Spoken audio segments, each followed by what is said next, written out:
Okay, so in this video, I wanted to take a moment to introduce you to the next upcoming study group that I will be studying on July 9th. And it's going to be 13 weeks of immersion with the topic of life after life. So let me share a little bit of the background if you're new to this study group that I'm doing. I've been doing this maybe for almost, if not a little over 3 years. I think while pandemic, I started to do this for people to come together to explore the inner self. It was a perfect time for all of us to do that because of the outside situation during the pandemic.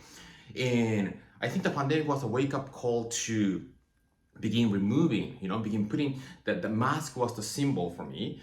And when we were in that during the pandemic, I was very clear that from a spiritual point of view, that was a symbolical representation and message to all of us that we're all wearing a mask. Yeah. And what that really means is that the identity part of us, how we're performing in this world, from the egoic identity, the personality, is almost swallowing and covering over the essence of who we are. So in that, during that period of time, many people were almost forced to meet their inner self and to question such as things like purpose or meaning or the deeper dimension of what life is. But for me though, the more important thing that I was expecting while we're in pandemic was the how much people can sustain that attention to the inner world after the pandemic ended. And here we are on 2024, and we all think that that was in the past. And how much are we really learning the lesson? And to really listen to the voice of the universe, the universal intelligence, what we're here to do. And let me just back off a little bit because the study group that I do, I intuitively pick and choose the topic. And this time around, I decided to go back to the root of how I started my spiritual path. Some of you may know, not many people know, that I sort of wake up to this idea that we are more than the physical body at the age of 5, actually, by dreaming a dream when I was living in South America.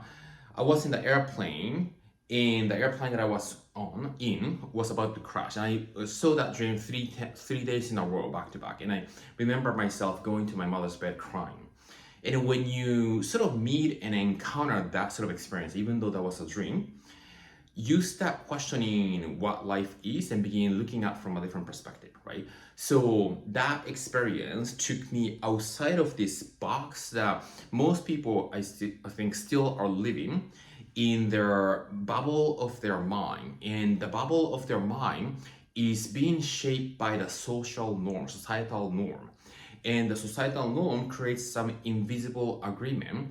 And because we have this biological tendency of conforming to the world, for most of us, the mind and the self in the mind is being shaped by the outside.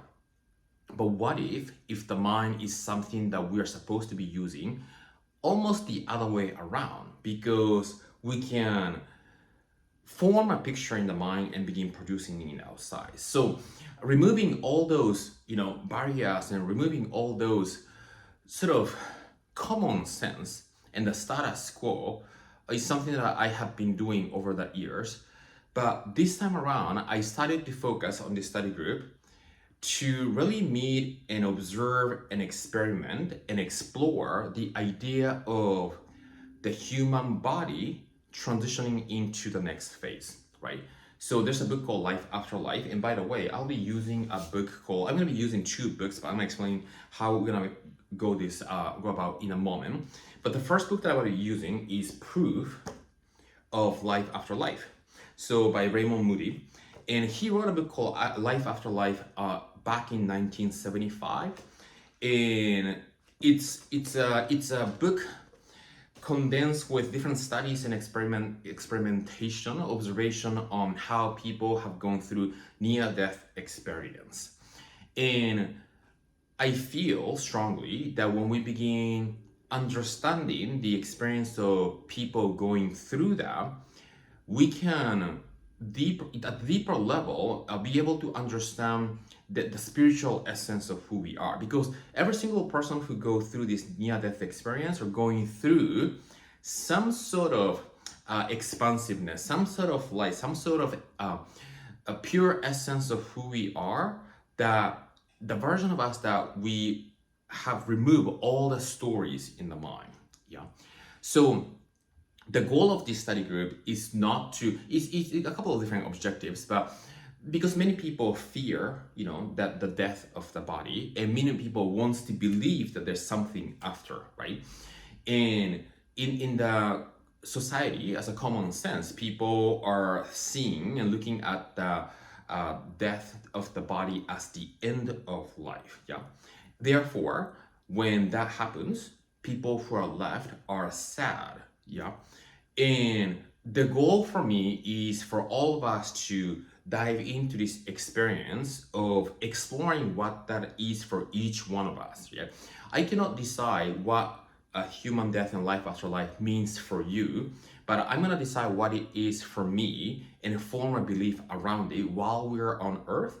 And this is a container that I'll be providing for each one of us to be exploring what it means for you, each one of you. So we have a different perspective, because I think many people are, first of all, in fear about it, and that the whole social norm is to be sad about it and to feel sorry about it, right? And I always had a hard time. I always have a difficult time. There's something inside of me that kept telling me that reaction and the way that we are performing doesn't seem to be accurate when we look at from the spiritual perspective. But most people are not integrating the spiritual essence of who they are living in this physical world. And many people, in my perspective, are wanting to have a spiritual experience, but still are kind of locked into this physical experience and living as if we're a physical being. Yeah.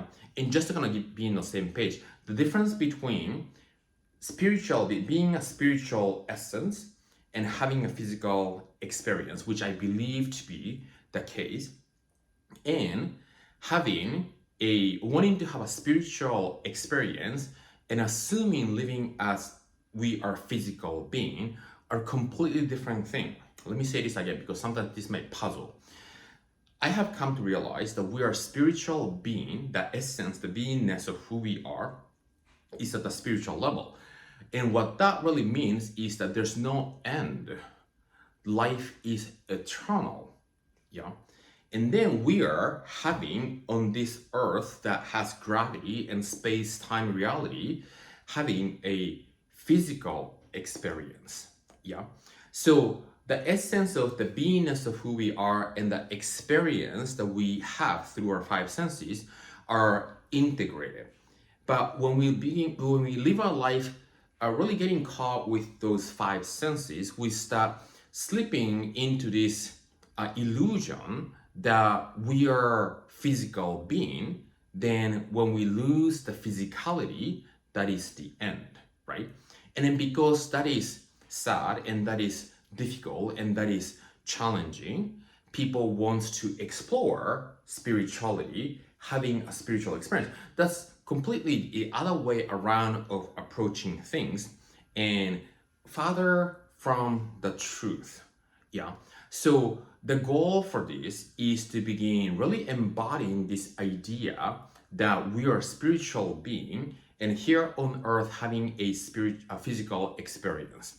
And when we begin integrating and embodying that fully, the human body just start becoming a different interpretation experience and begin seeing life from a completely different point of view by integrating the spiritual essence of who we are. I hope that makes sense. Because something that even the person, Eckhart Tolle, who wrote Power of Now, said, many people are waking up into this spiritual idea, but for some reason has not yet integrated this idea in the day-to-day living. Therefore, suffering is still happening. So The very nature of us is expansion. The very nature of us is freedom, peace, and joy, and ease, and love. And how can we live from that place, recognizing the construction and the story of the mind, understanding that many of our self in the mind, how we see ourselves in the mind, and also how we see life in our mind has been constructed through the outside. So many people have sort of fall into this trap of living outside in. But what if a lot of stuff, a lot of reaction that it is supposed to be, that seems to be, common sense, is actually not true? It's like the world, most people used to believe that the world was flat, right? And then something happened, and then people now know that the world is round. But how do you really know that the world is round? That's because everybody's saying that, and there's different object and a way of seeing is out there, right? But how do we actually know? So how do we actually know that the people in the world are following is true? So this study group is going to challenge all of us what is true and what can be true, depending on how you begin shifting the way we see everything. I'm holding two books. That's because in this 13 weeks immersion, we're going to be actually using two books. The 13 weeks, but the phase one is going to be based on this Raymond Moody that I shared already. Proof of Life After Life. This subtitle is 7 Reasons to Believe There Is an Afterlife. Yeah. In this first phase, which is going to go about 8 weeks, we are going to focus on truly examining and accessing that spiritual essence by studying different near-death experience. Yeah. And the more we become familiar, because there are many people who have gone through that sort of experience, but that's not that the experiencing that is not how most people are living their life, right? So we want to immerse in this energy to be able to bring more of the essence in our day-to-day life. And then once we identify clearly what that is for each one of you, each one of us, the second phase from week 9 to week 13, we're going to be using this newly published, newer-ish published book by Marion Williamson. The title of the book is called The Mystic Jesus, The Mind of Love. So Marion Williamson is one of the people who sort of started the spiritual movement, maybe in early 1980s. She wrote a book, Return to Love, which was an interpretation of her interpretation of the Course in Miracle. And this is also another layer of that. But the Jesus that she talks about is not that person Jesus, but it's the spiritual dimension that still exists, the version of us, the Christ consciousness that each and every one of us is actually designed to experience and express.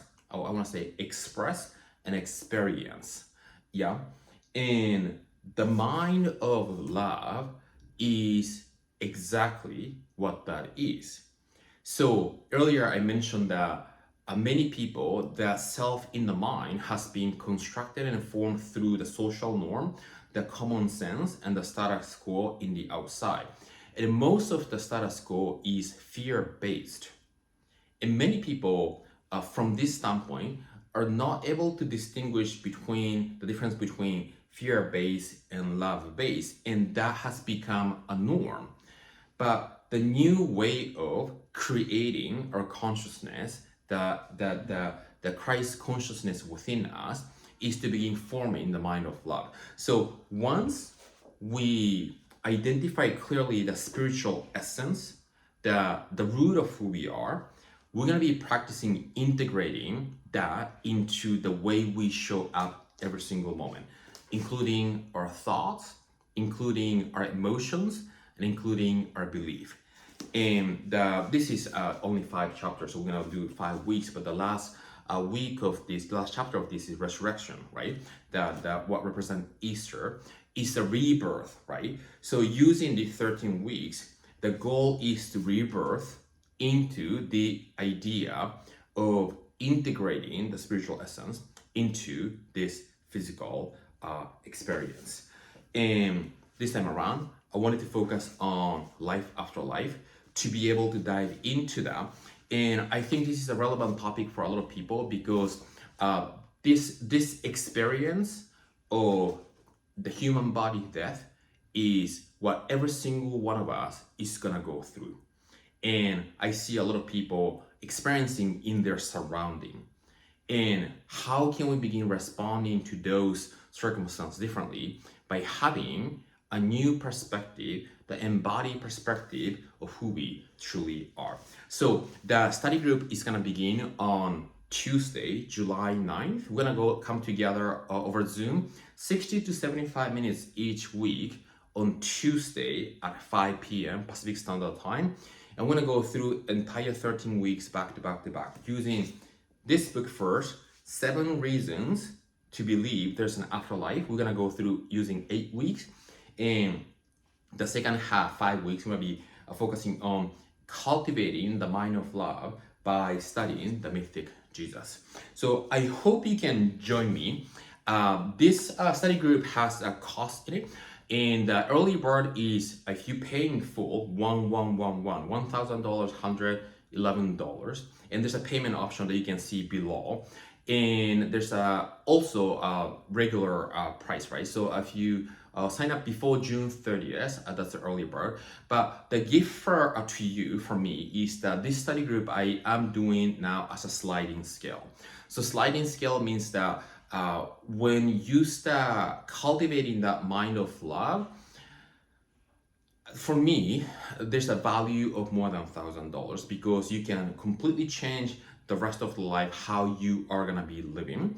And at the same time, I understand that people have a different situation right now, and I don't want the financial constraint to be in the way to not to explore this important topic. So sliding scale is that I put different discount code, including 25% off, 50% off, 75% off, even 90% off, to be able to apply that discount to drop the rate, however rate that is best suited for you right now. And this discount is not a sale or it's not a bargain.